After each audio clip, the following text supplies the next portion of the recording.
Violencia de género, conforme a la ONU, significa contra otra persona por razones de género, por odio de género. Por ejemplo, si yo le pego a una mujer porque odio lo que esa mujer en particular representa como mujer, ahí hay una violencia de género. Yo pegándole, digamos, esto tiene mucho que ver también con el tema del odio de raza, es decir, si en un partido de fútbol una persona de color y una persona blanca se pelean por un partido de fútbol, a nadie se le ocurriría al día siguiente dar un título, violencia de raza en el partido de fútbol, no, porque era por una cuestión de fútbol, no era por una cuestión de raza. La violencia de género como concepto, lo que entraña es la siguiente falacia: anticipa una causa que después nunca confirma. A cada acto de violencia de género o de llamados feminicidios que están en el Código Penal de nuestros países, los diarios, los medios de comunicación, la radio, etcétera, lo titulan de inmediato violencia de género, feminicidio, cada hecho de un hombre que maltrata a una mujer. Pero jamás hay nadie que después diga el peritaje determinó que efectivamente el móvil de esa violencia había sido el odio contra la mujer como concepto universal, porque violencia de género remite precisamente a una violencia cuyo móvil es el odio hacia el otro género. No sé ustedes, yo no conozco gente que salga por la calle a pegarle a las mujeres y a cazar a las mujeres porque odia a las mujeres. En todo caso, yo conoceré hombres, o puede haber hombres que odian a una mujer en particular por X motivo y que le pegarán a una mujer en particular, y ese hombre tiene que ir preso. La ley se tiene que aplicar con toda su fuerza, tiene que sancionar con toda su fuerza a ese hombre. Pero andarnos inventando que hay una guerra de sexos atrás de un concepto ideológico como es la violencia de género, en última instancia a quienes perjudican son a las mujeres víctimas de la violencia de los hombres. ¿Por qué razón? Porque cuando uno tiene un problema social y quiere hacer una política pública para resolver ese problema social, lo primero que tiene de género y el concepto de feminicidio nos anticipan causas que después no se confirman. Entonces, si nuestras causas iniciales son falaces porque están determinadas ideológicamente, entonces díganme ustedes cómo vamos a generar políticas públicas para resolver la violencia entre los sexos. Acá hay un tema que es interesante. Argentina fue el país origen del Ni Una Menos. Las marchas Ni Una Menos que también llegaron aquí a México. 3 años más tarde, después que se nos dijo no, Ni Una Menos va a poner sobre la agenda el problema de la violencia de género, se crearon la Casa de la Mujer, se crearon organismos públicos para atender todas estas situaciones, etcétera, etcétera. 3 años más tarde, la violencia contra la mujer, lejos de caer, aumentó exponencialmente. ¿Por qué razón? Porque sencillamente anticiparon causas que nunca habían confirmado. Habían dicho, las matan por ser mujeres. Y quizás nos estamos perdiendo de cruzar la violencia contra la mujer con otras variables sociales. Por ejemplo, ¿quién no nos dice que el aumento de la violencia contra la mujer esté correlacionado con el aumento del uso de drogas en la familia? Con el aumento del uso del alcohol, con el aumento de ciertas patologías psiquiátricas. Bueno, esas cosas no las podemos saber, obviamente, porque ideológicamente de antemano se nos dijo: acá hay un problema de guerra de sexos, los hombres las están matando por ser mujeres, y un libro entonces, como dice acá, ¿cuántas vidas nos va a costar tu libro? Bueno, eso es ideología pura. Son eslogans que a uno se los reparten y que al fin de cuentas no le hacen ningún bien a la problemática que existe y que es seria, que es de la violencia contra la mujer y que hay que resolverla. Pero no la vamos a resolver con ideología de género, la vamos a resolver con estudios científicos serios que determinen todas las variables sociales que están imbrincadas en ese asunto. Por acá había otra crítica, a ver, que dice algo así como: ustedes dicen que tengo acá un lío de papeles, pero más o menos dice, si ustedes... Acá está. La ideología de género es una ideología, y su postura, ¿acaso no es otra ideología? Nuestra postura política es ideológica.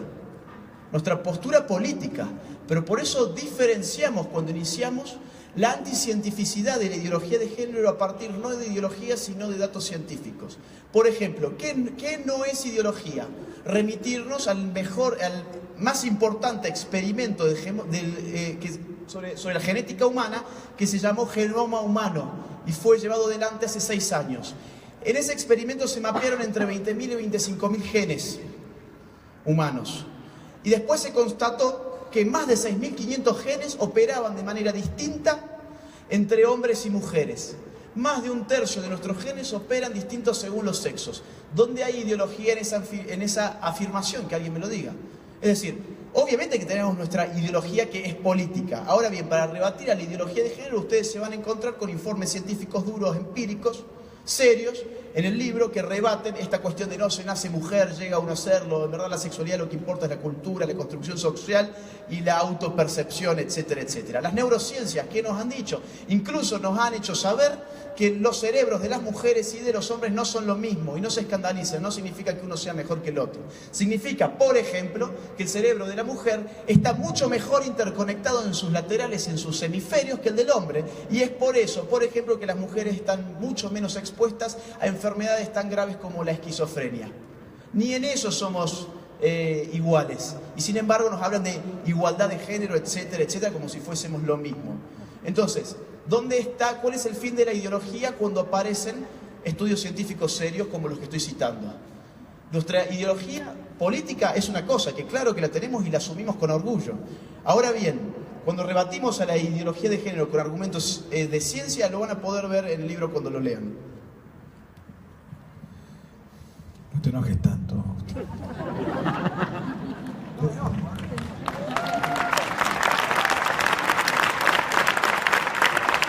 No, es una broma, es una broma. Tenemos que a las 5 de la mañana ir al aeropuerto. Es una broma. ¿Es correcto ceder en algunos casos con la intención de buscar el bien mayor? Por ejemplo, ceder aborto por violación con la intención de ceder al aborto por violación con la intención de salvar a otros niños. O sea, el aborto en cualquier caso podría ser, ¿no? O ceder el matrimonio igualitario con la intención de no ceder a la adopción homosexual. Miren, voy a encabezar con esto, ¿no? Con la pregunta. ¿Se entiende lo que se preguntó? No. Me preguntan, ¿es correcto? A ver, lo que está preguntando la persona que hizo esta pregunta es si es correcto ceder algunos derechos al lobby de género,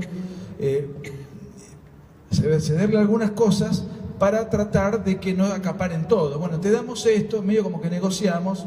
Entonces dice, ¿es correcto ceder en algunos casos con la intención de buscar el bien mayor?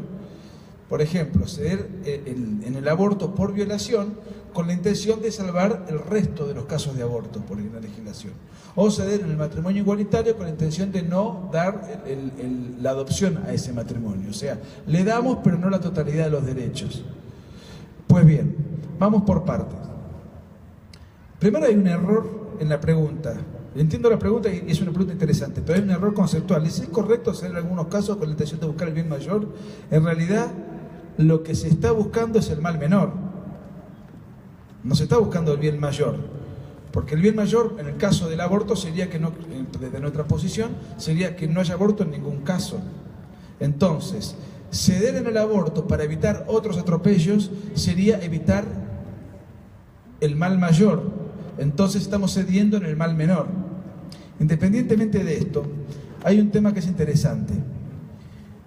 El aborto, ceder en el caso de violación del aborto para evitar otros abortos en otras causas, tiene un doble problema. ¿Cuál es el problema? Primeramente, que el niño que fue concebido como consecuencia de una adopción es igual a un ser humano y merece toda la dignidad. No tiene más dignidad un niño concebido en una familia, concebido con amor, que concebido como consecuencia de una violación. La dignidad del niño es exactamente la misma. Entonces no podemos clasificar, bueno, a este es una porquería como fue concebido, lo matamos, a este otro que viene de una familia bien constituida, lo conservamos. Ya de por sí es un argumento que no me convence. Pero aparte hay un tema de orden práctico. La ideología de género tiene pretensiones políticas progresivas. Si nosotros le damos un derecho, que en realidad no es un derecho, porque no son derechos lo que están pidiendo otra cosa. Matar a un niño por nacer no es un derecho. Pero más allá de eso, si le damos una concesión en el cúmulo de pretensiones que tienen para evitar que nos pidan otras cosas, se la damos y al día siguiente les están pidiendo el resto. Es una ideología progresiva que va avanzando paso a paso. Entonces todo lo que nosotros le demos para evitar males mayores, en realidad lo que estamos evitando es el mal mayor el martes, pero el mal mayor va a venir el jueves. Estamos frenando transitoriamente y pobremente al otorgarle y concederle este tipo de pretensiones políticas. Lo mismo sucede con el matrimonio homosexual sin adopción. En realidad, el matrimonio homosexual sin adopción se lo podemos dar este año, el año que viene lo van a tener. Ya ganaron el primer punto, ahora van a ir por el segundo. Nadie se queda quieto, estos grupos no se quedan quietos. Estos grupos tienen una guerra progresiva, prolongada, permanente, para ir cumpliendo paso a paso su agenda. O sea que concederles, aunque eso conlleve un mal menor, es de por sí, desde el punto de vista táctico, estratégico, un error. Porque conocemos cómo operan. Acá dice, en los países que tienen años, ¿cuál fue el camino? Donde hace rato ha estado impregnado el país de ideología de género, ha sido en el norte, de aquí mismo, en los Estados Unidos. Y el caso de Trump, bueno, está yendo muy en contra de la cuestión LGTB y del aborto. Esto reafirma nuestra tesis de que la ideología de género es un problema político-ideológico. Lo confirma, que sigue siendo un problema de izquierdas contra derechas. Dicen por ahí también, tomo un par, Nico, porque son varias que le voy a hacer cortitas. Dice, ¿cómo ganar un debate en los medios? ¿Cómo ganar un debate universitario? Etcétera. Mi sugerencia es la formación. Para quien hizo esa pregunta, formarse. Nosotros tenemos una buena noticia y una mala noticia, otra vez. Tenemos que nadar contra la corriente, y eso cuesta mucho.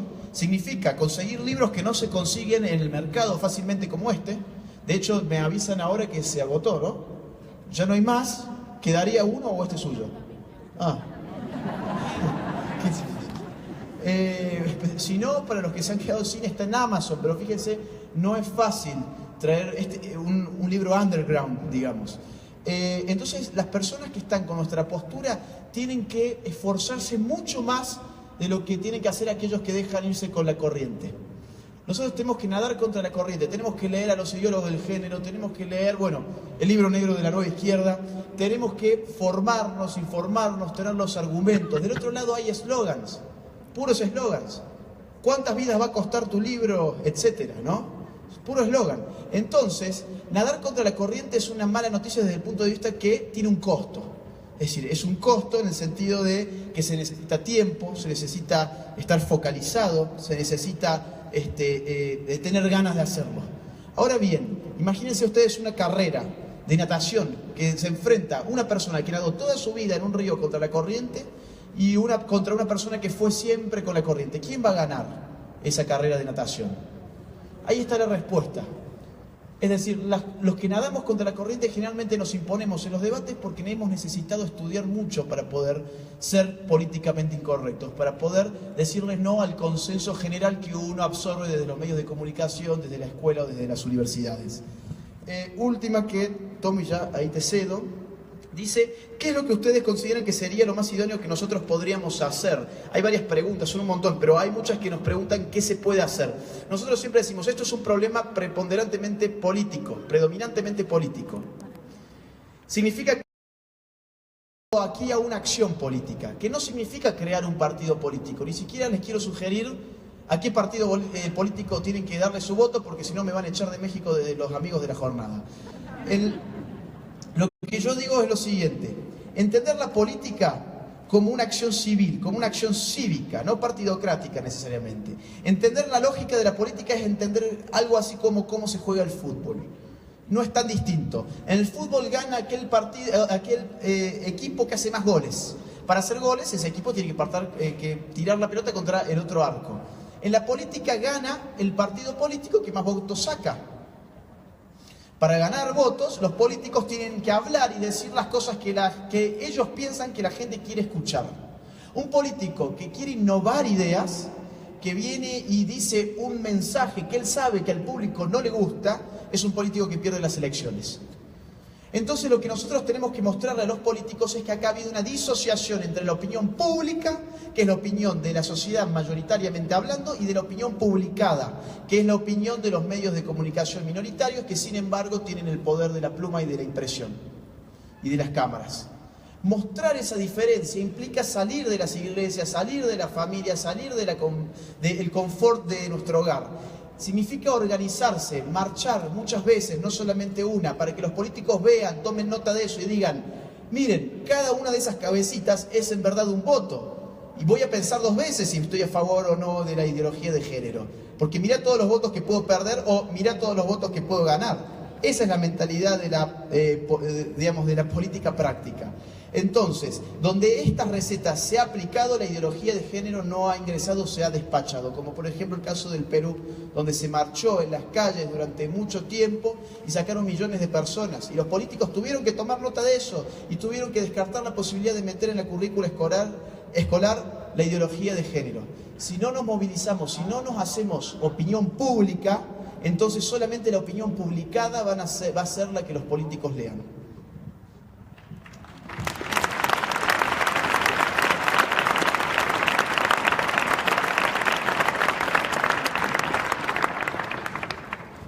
Acá medio que me acusan de que una vez yo dije, será en televisión, no sé dónde, que la homosexualidad es anormal.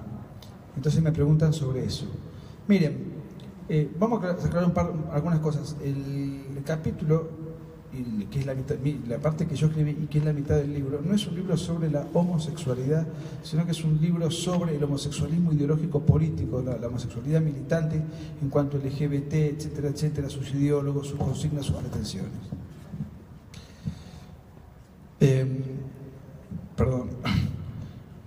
El concepto de normalidad y anormalidad se puede encarar desde 2 perspectivas.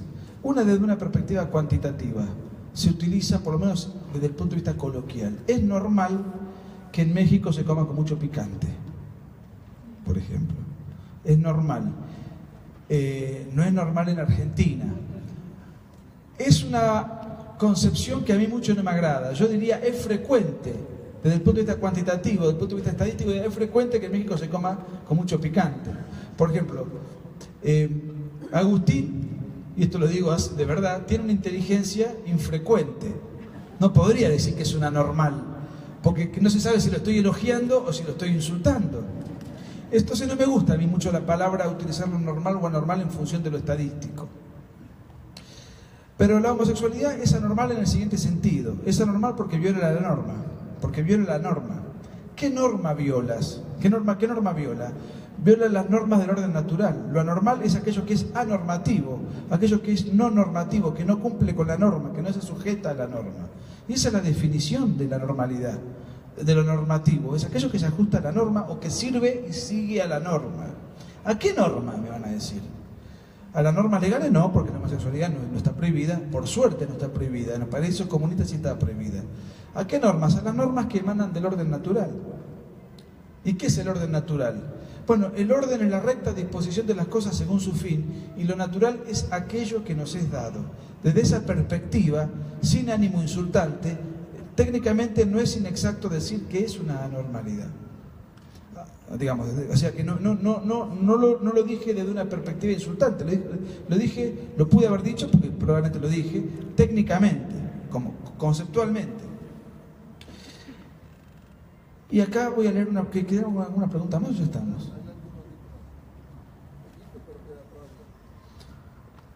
Bueno, hay tantas cosas, muchas sobre homosexualidad y creo que acá es una pregunta bastante larga y que comprende a varias otras preguntas cortitas que me han hecho que están comprendidas en esta. ¿Por qué si 2 hombres o 2 mujeres se aman, son excelentes personas, ejemplos para la sociedad que quieren casarse, no pueden hacerlo? Cuando hay más porcentaje de matrimonio de hombre y mujer que viven en conflicto. Son familias disfuncionales y sí pueden casarse. Vamos por partes. Bueno, pues la pregunta sigue. Lo mismo con 2 mamás o 2 papás, hay más porcentaje de violaciones de padre o madre de familia normal, y le pone entre comillas a sus hijos, que violaciones en familia con 2 mamás o 2 papás. El derecho no debe ser de todos. El ejemplo del gobierno, donde... Bueno, es muy largo, donde la licencia a un ciego que no es ejemplo válido, ya que ahí hay una discapacidad, pero el ser homosexual no lo es, o dicen que sí. Bueno, la unión matrimonial es la unión de la cual por sus cualidades, por eso se llama matrimonio, está la potencialidad de la maternidad. Y una unión homosexual no tiene capacidad para incurrir en la fertilidad, en la maternidad. Por consiguiente, desde ese punto de vista, el ejemplo me parece válido, porque una unión matrimonial de tipo homosexual, que no sería una unión matrimonial, no tiene las potencialidades de la maternidad. Conozco familias con mamá y papá excelente, como la mía, tengo una. Bueno, es muy largo. No puedo detenerme tanto. Solamente voy a decir lo siguiente. Si dos personas del mismo sexo se aman y se quieren vivir juntos, que se vayan ya. No pueden hacer un matrimonio porque esa relación no es matrimonial. Que se vayan ya. Nadie se los impide, nada se los impide. Respecto de que hay más porcentaje de matrimonios sin conflicto respecto a los homosexuales, ¿de dónde salió esa estadística? Saben que el 75% de los vínculos homosexuales son infieles. Saben que un homosexual, estas son estadísticas citadas en el libro de estudios científicos elaborados incluso por científicos homosexuales. Saben que un homosexual promedio tiene 12 veces. No, pero gracias, pero no es un tema delicado. Yo lo que me festejen los chistes me causa gracia, pero esto es más delicado. Le agradezco igual la buena predisposición. Un homosexual promedio tiene 12 veces mayor cantidad de amantes en toda su vida que un heterosexual. Por ejemplo, si un hombre heterosexual estuvo a solas, en intimidad, con 10 mujeres en toda su vida, un homosexual estuvo con 120. Son informes científicos citados en el libro.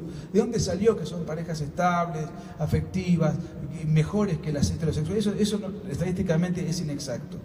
Miren, la vida del homosexual es una vida particularmente ingrata, signada por la depresión. 14 veces más posibilidades tiene un homosexual de suicidarse que un heterosexual. Tiene mayor propensión al tabaquismo, mayor propensión al alcohol, mayor propensión a las drogas. ¿Sabe de dónde están estos datos citados en el libro? Del Ministerio de Salud de Estados Unidos. El 85% de la población occidental con VIH es homosexual. El 85%, siendo que solamente el 1,6% de la población siendo que solamente el 1,6% de la población de Occidente es homosexual. Estos datos están sacados del Ministerio de Salud de Estados Unidos y tengo muchos datos complementarios y coincidentes que son encima de la ONU que financia el lobby. Es decir, es cierto que las películas de Hollywood intentan mostrar a la pareja heterosexual como disfuncional y a la homosexual como afectiva, cariñosa y contenedora. No digo que no las haya. Yo digo, una cosa son las películas de Hollywood, otra cosa son las estadísticas citadas en el libro, dentro de los cuales hay estadísticas que son de la ONU. Después me preguntan por el asunto relacionado con la adopción homosexual. Y otra vez, que hay padres que abusan de sus hijos en familias que se dicen normales, pero en cambio los hijos adoptados por pareja homosexual. Cita datos que no se corresponden, cita afirmaciones que no se corresponden con los datos que nosotros tenemos documentados en el libro. Primer punto, el derecho a la adopción no es un derecho de los padres, es un derecho del niño. No es un derecho de los padres, el derecho a la adopción es un derecho del niño. Fue pensado en salvaguarda del niño. Muchas veces padres heterosexuales quieren adoptar a un niño y tampoco les otorgan el niño. ¿Por qué? Porque es un análisis terapéutico, ambiental, perital, tan estricto que muchas veces por cuestiones relativas a la edad de alguno de los de la pareja, antecedentes penales que pueda tener alguno de los miembros de la pareja, problemas económicos que pueda tener alguno de la pareja, antecedentes con problemas psiquiátricos de alguno de la pareja, problemas de por un montón de razones, una pareja heterosexual muchas veces no logra el objetivo de poder adoptar un niño, porque lo que se prioriza es al niño, no la voluntad de la pareja. El derecho de adopción es un derecho del niño. Pretender subvertir expensas de un derecho que no es un derecho sino una pretensión, que son cosas distintas, de una pareja homosexual, es ir en detrimento de los más altos y elevados intereses del niño. Quiero decir una cosa más. Un homosexual promedio, y esto es un informe de la Universidad de Navarra, en Occidente vive 25 años menos que un heterosexual. Vive 25 años menos que un heterosexual. El niño tiene derecho a la adopción y por consiguiente tiene derecho a ser acogido y ser dado en la mejor familia posible, que replique lo mejor posible el modelo ideal de familia. Y eso implica desde analizar un montón de variables, desde que la familia esté conformada tal como Él vino al mundo, tal como venimos todos al mundo, y eso es una cuestión de derecho natural, sino que además la familia tenga una estabilidad psíquica, física, emocional, económica, etcétera, etcétera, que sea el mejor ideal posible, sobre todo en niños que están en edad y en estado vulnerable, por eso están en adopción. Pero vuelvo a repetir, es un derecho del niño, no es un derecho de los adultos. Y dos parejas de mismo sexo no pueden exigirle al Estado derechos que la naturaleza les está negando. Siendo que además hay otra mentira y otra falacia cuando se dice, bueno, hay un montón de niños que están en la calle y que entonces tendrían que ser adoptados, prefiero que estén adoptados por padres del mismo sexo. Esta es una mentira. Es una mentira. Un niño que está en situación de calle es un niño que a lo mejor está indocumentado, que está delinquiendo, lo que hay que hacer es meterlo en un hogar para niños correspondiente y de ahí darle una adopción a la familia que mejor se ajuste a sus circunstancias. Existe numéricamente mucho mayor cantidad de padres que quieren adoptar que niños sin posibilidad de ser adoptados. Esto es tan así que muchas veces padres que no pueden adoptar por la burocracia, porque no hay niños en esa situación legal, en Argentina, por ejemplo, se adoptaba directamente de Haití. Y cuando fue el cataclismo en Haití, que murieron 100.000 haitianos, todos esos trámites quedaron parados y se quejaban. Se van a adoptar al exterior por lo que cuesta, el trabajo que cuesta adoptar en el propio país de uno. Y de hecho existe el tráfico de niños y el robo de niños, sencillamente porque, utilizando la lógica de la oferta y la demanda, existen menos niños en oferta que padres demandando niños para adoptar. Entonces, esa lógica también es absolutamente falsaria. Bueno, pues quiero yo comentarles que tenemos una enorme cantidad de preguntas y quisimos agruparlas por temas, pero nos salieron así como unos 50 temas, entonces está difícil agruparlas, pero me gustaría contestar una que quiero leer. Nicolás, Agustín, un honor tenerlos en México. Encuentro muy importante enfatizar que como mundo hispano afrontamos de manera especial el ataque progresista liberal. Después de la etapa informativa, ¿cuál sería la línea de acción que debemos tomar como países hispanos? Pues creo que una estrategia amplia pero unida puede reunir mayor fuerza y efecto. Gracias. Bien, pero no las voy a pedir que la contesten ellos, sino la voy a contestar yo. Al empezar, yo les comenté que unidos podemos echar para atrás leyes que están en contra de la familia. Unidos podemos exigir que se aprueben leyes que están a favor de la familia. Unidos podemos ver y exigir que salga la ideología de los libros de texto. Unidos podemos ver que no nos cambien de las actas de nacimiento el quitarnos el papá y la mamá. Ya lo hicieron. En el estado de Aguascalientes no, porque se ha defendido, pero en todo el país ya quitaron quién es el papá y quién es la mamá, y etcétera. Entonces, comentábamos con los señores, y por eso lo interesante, la ideología de género se ha impuesto por la política, por las leyes. ¿Qué tenemos que hacer? Unidos. Ir a ver candidatos que estén a favor de la familia. Y les comento lo siguiente, el Frente Nacional por la Familia ya tiene una plataforma política de 15 puntos que les vamos a exigir a cada uno de los candidatos que se definan en esos 15 puntos. Y se publicará lo que digan exactamente los políticos acerca de esos puntos. Y lo publicaremos para que todos en Aguascalientes nos demos cuenta qué piensa cada candidato. Y a cada candidato que enfrente la votación de la ciudadanía. Esto es como podemos hacer un cambio. La pregunta ¿qué sigue? Sigue que sigamos unidos en favor de la vida y de la familia. Y aprovecho que decía aquí, un honor tenerlos en México, a Nicolás y Agustín, Les quiero dar las gracias por ese esfuerzo tan enorme, por esa lucha a favor de la vida y en contra de la ideología de género. Gracias por tenerlos y gracias a todos ustedes por estar con nosotros. Buenas noches y como ya veo, ¿mandé? Y como ya veo que se están yendo, por eso muchas gracias y todavía les tenemos un aviso. Sabemos que muchas personas se quedaron con ganas del libro. Les vamos a pedir que nos busquen en Facebook como Frente Nacional por la Familia Aguascalientes. Se va a hacer el pedido para que